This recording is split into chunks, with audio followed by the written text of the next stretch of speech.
Hello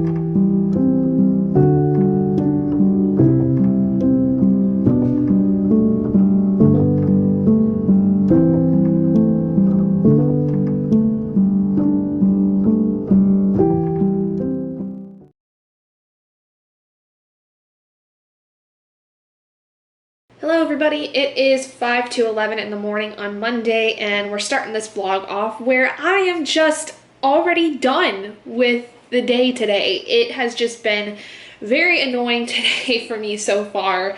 Just work, like stuff's not working correctly and people don't know anything that they're supposed to know, and it's annoying because I hate having to be the person that has to tell everybody everything when I've got other stuff to do. I left you guys in the last vlog yesterday on Sunday, and I had just started the Lightning Thief by Riordan. This was my Wheel of D20 book. I did film a separate vlog for that video reading it. I did spend basically the entire day Sunday after finishing up last week's vlog reading that and finished it, and I got like 350 pages basically almost read in the span of the entire day, which was amazing. I needed a very, very nice long rest day after having been feeling very kind of go for, several weeks, and it was really nice yesterday to just be able to not do much except sit and read and do reading sprints. And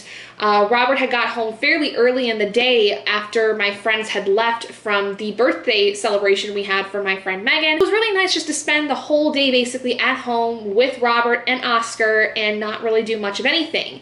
And I think that was really nice for him as well. But now today's Monday, so let's go over what we're going to be going into this week. So today I will be starting The Alloy of Law by Brandon Sanderson. This is the first book in the Mistborn Era 2 trilogy. This is, I think, technically called the Wax and Wane series, if I'm not mistaken, but this is a part of a trilogy that is, like I said, the second era of Mistborn. So if you're following along at all with me, I've been doing a Brandon Sanderson read-along that has been being hosted by Brandy from Books with Brandy Shanae and Bree from Bree Cherie Reads. I've been working through books that are involved in Brandon Sanderson's Cosmere, and the Cosmere is this vast universe where different stories come about from different places, possibly planets, universes, those kinds of things, but they're all centered around the Cosmere.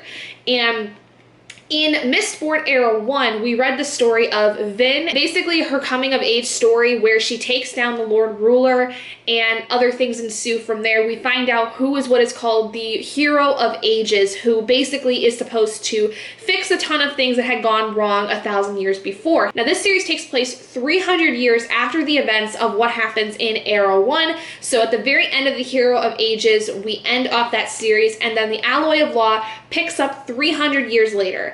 I will say that from what Bree and Brandy have both said, as at this point what I knew they had already gone through the first two books in this trilogy, is that the first one is not really that great, and the second one is about as good as the first one. So I am a little worried that I'm not going to enjoy this as much, but I have heard from many other people also that have read the Wax and Wane trilogy that it's just not as good as what Mistborn had, set us up to be. And I think partially what could be a factor in that is the fact that these books are much smaller than the books in the Era 1, because this one in particular is, let me see, without all of the stuff at the back and the Arcanum, which is basically like a glossary, this book is 383 pages.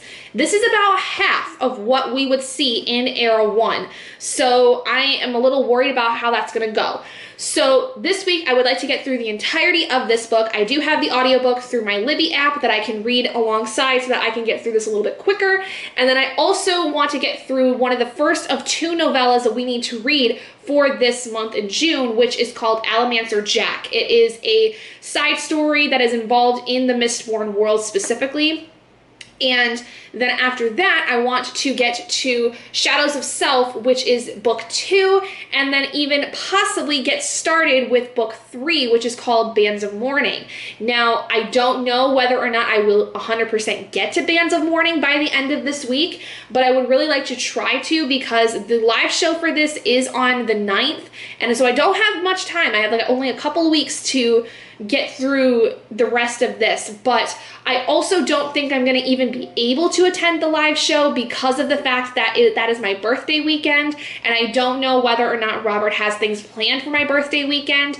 So I really don't know. But my goal is to at least get through this week with having read both book 1 and 2 and having read the novella, because at the very least next week I could for sure get through book 3 and then the second novella that we have to read, which is called Mistborn Secret History. So I am very confident I can get through all 5 of the stories that I need to for the live show before the live show happens, but it will also depend on how things go, because next Monday is the 4th of July. I will be out with family, basically going to my cousin's house that we go to every single year for 4th of July, and I usually take a book with me because for the most part, you know, I sit outside with the rest of the family and eat and enjoy, you know, being in the sunshine.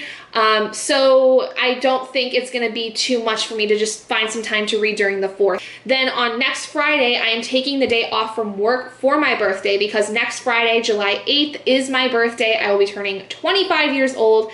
And this is basically the last vlog I will be doing for June, and I won't be vlogging too much in July. I won't be vlogging every single week like I have been for the last, you know, couple of months, but on my birthday, I will be doing a birthday vlog because I'm going to be going to go get tattoos on my birthday, and we're going to just kind of have a nice birthday vlog and opening presents and stuff like that. So that's kind of the plan. So I won't really be able to update you guys on where I get through most of these things until that vlog, because I might be reading still something during that day. And honestly, this vlog is not even going to go into this weekend. It is going to be until Thursday, which is the last day of June. It's the last day for Battle of the Bookish and the last day for Dessertathon. So this vlog will be much shorter, hopefully, than the other vlogs I've done for this month. But I say that, and I still sometimes have like 2 hours plus worth of footage to go through. So we'll see. So I'm only really going to be filming Monday through Thursday this week, which kind of sucks. So you're not going to really 100% know what I get through. But in the birthday vlog I will be doing for the 8th, I will tell you guys kind of what I've been working on, what I got through in the last couple of weeks since I had ended this vlog. So that's kind of my plan. And then I am going to be doing another reading vlog over the course of the month as well, which will be for Summerween, because Summerween will be going from the 15th to the 21st. I will start working on this after my lunch, probably closer to the end of my day, because I have a few other things during my breaks I'd like to do. And during my lunch, I'm going to also be filming my July TBR. Finally, I need to get that filmed so that I can edit it tomorrow. So yeah, that's kind of the plan. We got a lot of stuff to do, a lot of things going on, but it's going to be a good day. And then after work, I'm going to take a shower, make dinner, and then I'm going to be editing last week's vlog to then get out for this week and working on reading sprints in between like I normally do when I do editing stuff, where I edit a little bit for so long and take a break to do some reading, and then, you know, alternate back and forth until about 11 o'clock or whenever the video gets done. We'll kind of see how I'm feeling, and hopefully it doesn't take me nearly as long to edit that video. We'll see though.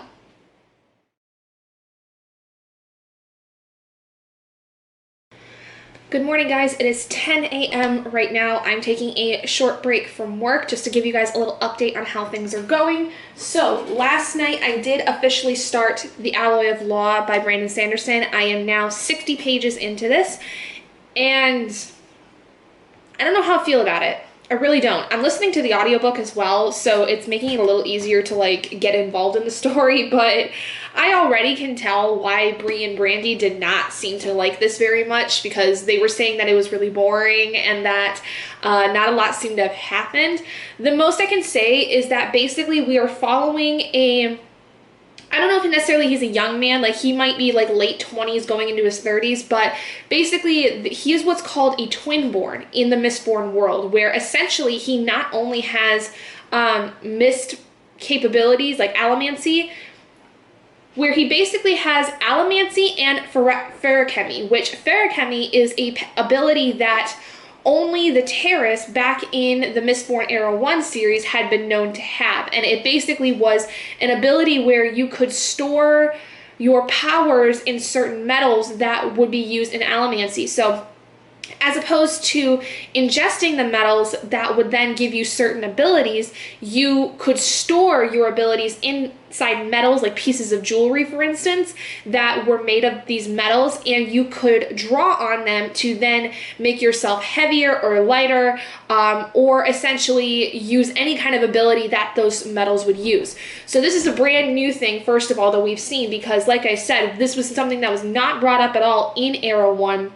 The closest we got was that the Terrace people had Feruchemy. It was a power that was passed down to them from the Lord Ruler. This is the first time we're seeing somebody that is called a twin-born. Now, this character's name is Waxilium Ladrian. Wax is basically a former lawmaker, lawman kind of guy. Basically, he was like a former cop of some kind in this world. And you find out at the very beginning in the prologue that his love gets murdered, and we don't 100% really know what happened. All we know is that something happened and she got killed in the midst of it, and this takes place about 6 months after that. And Wax in that time has gone back to his family home because his family was a really well established kind of house in this world. Basically, his family was kind of like, not necessarily a set of politicians, but they were incredibly important, kind of like the Ventures were in the first era of Mistborn. But unfortunately, Wax's uncle had basically spent a lot of their money and run it into the ground, and so he's trying to reestablish their line of money and basically reestablish their reputation. And we learn in the very beginning, like in the first couple of chapters, that a friend of Wax's named Wayne comes by, says that there have been a lot of robberies going on recently, and Wax unfortunately has had 2 cargo trains be robbed within all of that. So Wayne is now, as a cop from this place called the Rurals, or the Roughs, where Wax had been for so many years before going back home. He is out basically trying to figure out what's going on. And in the midst of this, Wax is trying to also kind of, like I said, continue his family's reputation and continue returning money to his family. And one manner of which that's going to happen is that a fairly lower status woman wants to basically marry him for convenience so that her family can gain some reputation, but her family also has a lot of money, so that then would go to his family, and it's kind of like a mutual thing. No love really between the two of them. They don't really seem to care for each other, but they both feel that it is in their best interest to marry because, for one, like I said, Wax will get some money from her family, and then her family will get some notoriety being tied to the Ladrian family, and hopefully that will also put the Ladrian family reputation kind of higher up, seeing that, you know, the only heir to that family currently is now married, and, you know, things are turning around. I'm currently on chapter 3, so there's not really much going on. We haven't really at this point heard any mention of things prior.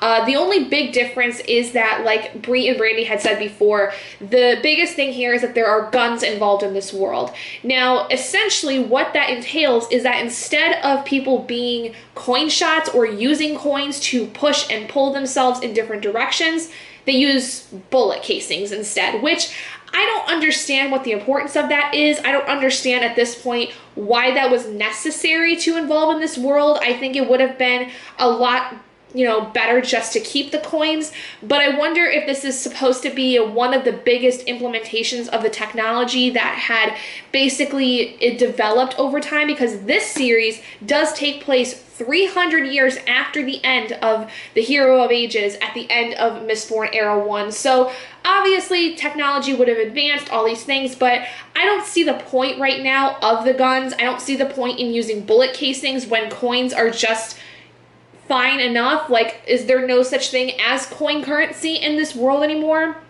Did they all get melted down into bullet casings and stuff like that? Like, we don't really know at this point. Or if it was mentioned, I missed it, because honestly, I have not been paying too much attention to the small details of this book. it's been kind of just trying to get through it because it's a little boring. So I'm picking up on the big pieces of things, but the little stuff I'm not really like paying much attention to. So that's kind of where I'm at right now. I don't really have any massive thoughts on this. I just don't feel like it's nearly as fun with it not being in Era 1 territory, because Era 1 was just wonderful. I loved all the characters that were involved in it, but Hero of Ages basically just was done and away with, and most of those characters are no longer alive at this point, and they wouldn't even be in this time frame because, again, this is 300 years after Era 1, so none of them would be alive in the first place. But I do know that there are some mentions of them as time goes on, according to what Bree and Brandy have said, but nobody is really explicitly talked about in terms of like what happened after, you know, the events of the Hero of Ages. For those of them that were still alive, there's not really a clear idea as to like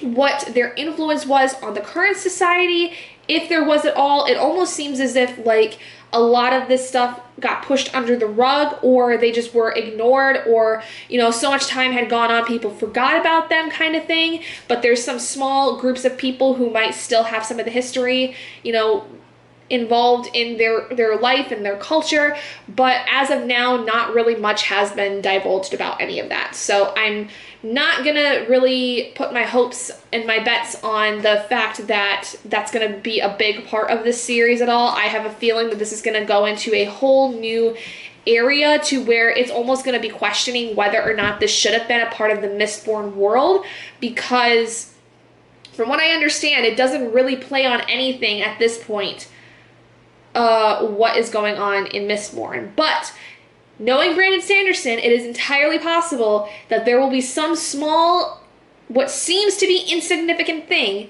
that'll tie it all together. So we'll see. But that's where I'm at with this one. I'm going to get through more of this today, hopefully get through at least half of it by the end of the day. I could probably get to 192 today, which would be about chapter 10. And I think that would be about halfway through this book. So we'll see what we can do.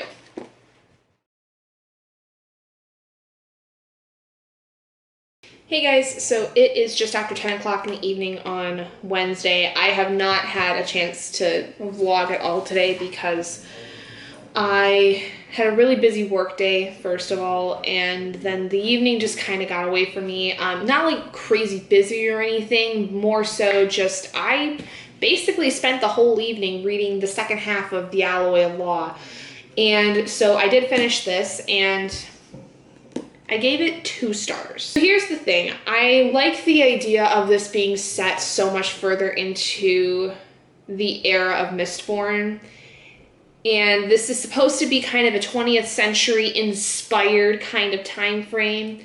I like the mystery thriller aspects that were involved with it. I liked that this did have a very different connotation to the Mistborn series, because Mistborn was very fantasy based, very much kind of that fun, action-packed kind of thing. This was more so a mystery thriller with some magic involved in it. I like that. I think it really brought down the story badly, like to the point where this was boring, honestly. This was very boring. I feel that even the most action-packed scenes that there were not intense enough. I do feel like that listening to the audiobook almost exclusively for this was a waste of time. Like, genuinely, I don't understand why this is considered part of the Mistborn world, because very easily this could have been a complete other world. The only reason I can see why it's part of Mistborn is obviously because we have a lot to do with the Mistborn aspect, with Allomancer being involved in this. So what the hell is this even about? So basically, this is about a person named Waxilium Ladrian. He is he's a former cop, I think I said before, and he has to take over his family's home because his uncle and his sister were killed in a carriage accident, and so he has to take over the family station. I don't even know what the hell you would even call it, the family home. Finances are bad because his uncle spent a lot of money on stupid things. The way that Wax decides to end up basically getting more money is to marry somebody that is well endowed with money but is not super popular in this area called Elendel. And then comes in a former friend of Wax's named Wayne, who essentially is this other cop, and he is investigating these robberies that have been happening where trains of allomantic material, in particular things like aluminum, which is, it's a blocker of allomancy. It basically diminishes the allomancy abilities. He basically tries to enlist Wax to getting back into this. And with Wayne, we learn about this thing that is called being a twin-born. Now, in the Mistborn Era 1 series, we learned about people being Mistings and Mistborn. Mistings were people who had like one ability that they could really use, and sometimes they were very dampened until a very traumatic incident happened that caused them to then come into their powers very powerfully. And then you have Mistborn, who typically are people who have more than one allomantic ability that they are able to use and are usually very powerful individuals. They are much more rare to find because basically the power had been diluted over the course of time, and so you would have more Mistings usually than Mistborn.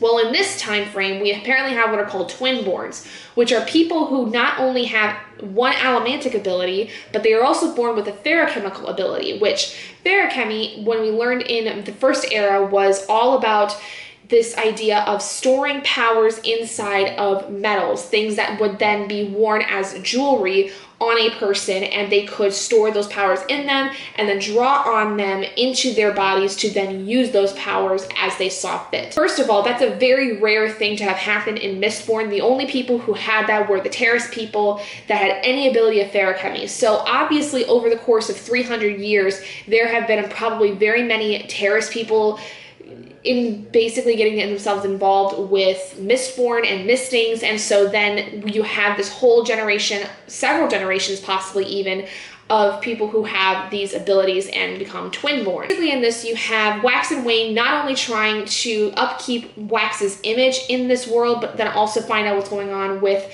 these robberies, because then what happens is the people who are behind the robberies kidnap Wax's fiance. And so he has to also save her. And in comes Marisai, who is the half-sister to the fiance, and she gets involved with them and tries to help them figure out how things are going. All of that sounds super enticing when you get into it, but this was so boring. I don't know what it was. For being so short, this was the longest I felt like I read something. Like I said, I read the first half of this within a couple of days, and today I spent basically almost the whole day reading the entire second half, but it felt like an eternity getting through this. And I know that Era 2 is typically a series that most people, when it comes to reading Brandon Sanderson, are not as huge a fan of, and I definitely understand why, because especially when coming after Mistborn Era 1, this does not come up to snuff of anything that Mistborn Era 1 had done. Mistborn Era 1 was a whole different connotation, like I said, that was more fantasy-based, whereas this is more mystery-based. And while I like the mystery elements and I like the idea that we still have the allomancy involved in this, there's so much that's different about this that I don't think resonates as well as Mistborn Era 1 did. For one, we barely know much of anything about what has happened between the end of Era 1 and the beginning of Era 2. And we only get really one or two mentions of characters, one that I don't even hear about until the very, very end of this book. And it is involving a character that we haven't seen since Era 1, that I'm not going to divulge for those of you that are not reading this currently, because when I realized that's who it was, I was very shocked. I was shocked that they were still alive after all of these things, but also not surprised because of things that happened in Era 1 that I thought would definitely cause them to stay alive for 300 plus years. But that was like the only interesting thing that there ever was in this entire book, was that like one little plot twist that is very likely going to cause massive things to happen in book 2 and book 3. So I don't know. I just feel like I really wasted my time with this. I feel like the series is not going to be how I want it to be. And is it going to be a form of torture to read the other two? Very possibly. It depends on how exactly I think book 2 and book 3 fully end up for me. But this is one of my most disappointing reads so far for this year. That is done. I did put those points in for Battle of the Bookish, which tomorrow is the last day for Battle of the Bookish. Before I go to bed tonight, I am going to read Allomancer Jack from the Arcanum Unbounded collection, which is the short story that we are supposed to read between The Alloy of Law and, what is it called? Shadows of Self. That's book 2. We're supposed to read a novella between those 2 books before moving into the rest of the series. And then there's a second novella that we read called Mistborn Secret History that needs to be read after the 3rd book, The Bands of Mourning. Now, I think that I obviously am going to get through the Allomancer Jack one because that's only like 19 pages, and so it's going to be quick for me just to be able to read through here before I go to bed tonight. And then I may start a little bit of Shadows of Self if I'm still feeling up to it. We'll kind of see. I can hopefully get through maybe like the prologue or the first chapter. Prologue's about 20 pages, it looks like, and Shadows of Self is actually quite a bit bigger than The Alloy of Law because this is 436 pages, not including the back material and glossary and stuff. But I do not think I'm going to be able to finish this tomorrow. I don't think that that's possible because I have the live show for Battle of the Bookish tomorrow night from 8 p.m. to 11 p.m. Eastern Standard Time. So I'll probably get a good chunk of the way through this, but I will not have this finished before the end of Battle of the Bookish, which kind of stinks, but it is what it is. But I will be able to at least count the novella again for more points. It's only going to be worth really 10 points for Battle of the Bookish, but it's another 10 points for my team. And tomorrow, the live show is going to be really fun because we're going to have trivia. We are going to basically just have a good-ass time for 3 hours before the end of the entire readathon, and then I'll have an hour before the readathon is over to get points in for everybody that did trivia. So that is exciting, and then that's going to be it after that. So I probably will talk to you guys before the live show at the very least tomorrow and tell you more of what I think about Shadows of Self whenever I get more into it. And I will let you guys know about what I think of Allomancer Jack as well, because I don't think I'm going to film again here tonight, but I did want to update you guys on how things are going. So unfortunately, it's been kind of a hit or miss kind of week. Like, it's just been meh in terms of reading so far, but I think that at least the novella will be more than likely 4 stars because I do think that the novellas and short stories do tend to do better, even if they might not feel 100% complete. They at least get a 4-star usually from me, so there's that. I think that at the very least what I would like to be able to get to in terms of a goal before the live show tomorrow is to get to maybe page 150 of Shadows of Self, which for me in this copy will be getting to chapter 8. So I think it's possible, especially if I can get through at least the prologue tonight and then reading the 7 chapters I need to of this tomorrow over the course of the day. If we have time during the live show to do a couple reading sprints, that would be fine, but I don't know if we're going to be able to because we're going to have a lot of questions for trivia and a lot of stuff going on in terms of, you know, reminding people about getting points and stuff like that. So anyway, I'll talk to you guys tomorrow.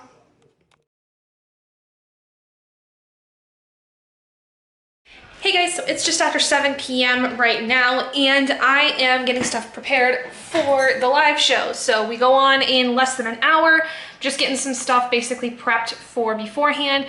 I'm not sure exactly how we're gonna do this because we could do it a couple of different ways, and so I'm gonna make sure with the girls that we do things how we all want it to be done and kind of go from there. But that is going to be basically my last update for right now because I don't think I'm going to get through much more of Shadows of Self tonight. Unless we somehow decide to do some kind of sprints during the live show, I don't think I'm going to be able to read much more, but I did last night get to page 61 of this, so I am about 13% of the way through this. It's not going to be able to count for anything for Battle of the Bookish, which is fine. Thank you all so much for joining me in this video. I hope you guys enjoyed the content from the last couple of months of me vlogging. Again, like I said, I will not be vlogging all of July, but I will be doing a birthday vlog on my birthday that should come out shortly after, and I will also be doing a vlog for Summerween, and you'll see other things coming out over the course of time, such as this vlog and my Wheel of D20 vlog will go out in the same week that this vlog goes out. Thank you all so much for joining me, and if you guys did enjoy this video, please do give it a big thumbs up, and if you haven't already and you'd like to be and would like to see more content like this, go ahead and hit that button down below and subscribe to become an owlet in our flock, and I will see all of you guys in my next video. Bye guys!